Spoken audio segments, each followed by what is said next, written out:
নমস্কার বন্ধুরা, কিভাবে মশলা ভাজতে হয় দেখুন আপনারা। আমি এখানে মশলা কষিয়ে জলে ভিজিয়ে তারপর কষ বার করে ধুয়ে নিয়েছি। তারপর এখানে কাঁচামরিচ চিড়ে নিয়েছি, আলু কুচি করে নিয়েছি চৌকো করে, আর পেঁয়াজ কুচি করে নিয়েছি। এখন আমি কড়াই দিয়ে দিয়েছি চুলায়। কড়াইতে তেল দিয়ে দেবো, চুলে ধরিয়ে দিলাম। এখন 1 টেবিল চামচ তেল দিয়ে দিলাম।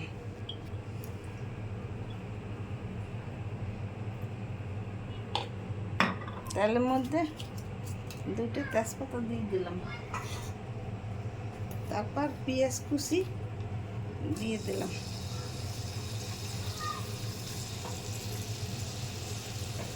পেঁয়াজ 2 মিনিট পর ফিরে আসছি। এখন আলু দিয়ে দিলাম।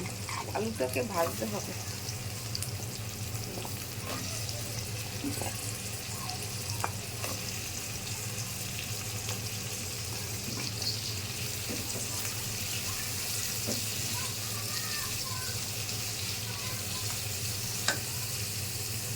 আলুর মধ্যে একটু আধা চামচ হলুদের গুঁড়ো দিলাম।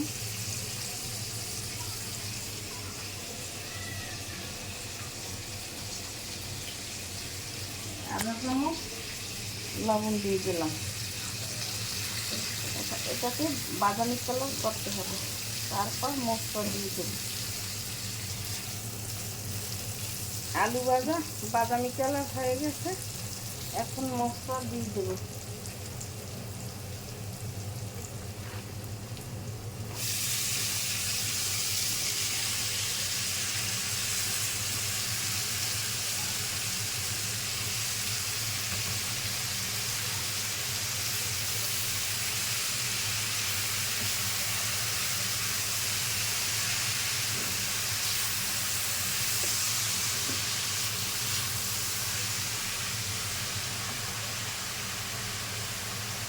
পরিমাণ মতো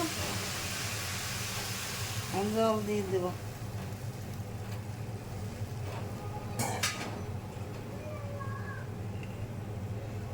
মধ্যে হলুদের গুঁড়ি আধা চামচ দিয়ে দিলাম।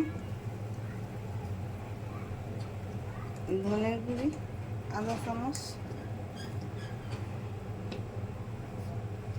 জিরার গুঁড়ি আধা চামচ,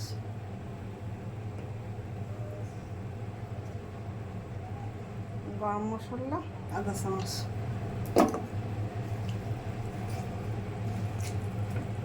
লবণ দিয়ে দিয়েছে আগে, এখন আর দেওয়া লাগবে না। এখন ঢাকনা দিয়ে ঢেকে রাখবো। 2 মিনিট পর ফিরে আসছি। 2 মিনিট পর ফিরে এসেছি। ঢাকনা তুলে দিলাম।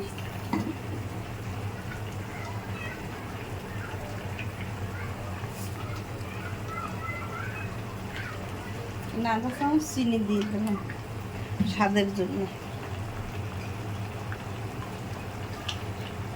ঘি দিলাম আধা চামচ।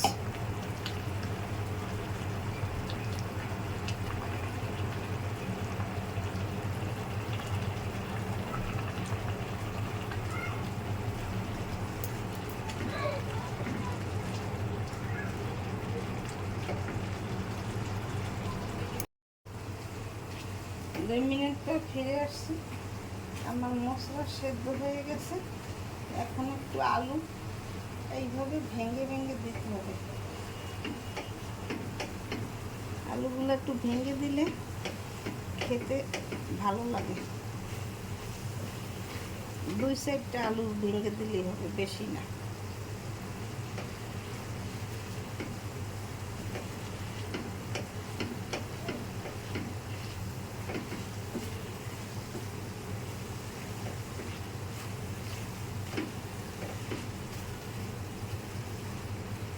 আমার মশলা ভাজা তৈরি হয়ে গেছে। এইভাবে আপনারা তৈরি করে খেয়ে থাকবেন, খেতে অনেক সুস্বাদু লাগবে। আমার ইউটিউব এবং ফেসবুক চ্যানেলটা লাইক কমেন্ট শেয়ার দিয়ে পাশে থাকবেন। নতুন নতুন ভিডিও পেতে আমার চ্যানেলটাকে সাবস্ক্রাইব করে দেবেন। থ্যাংক ইউ, ধন্যবাদ।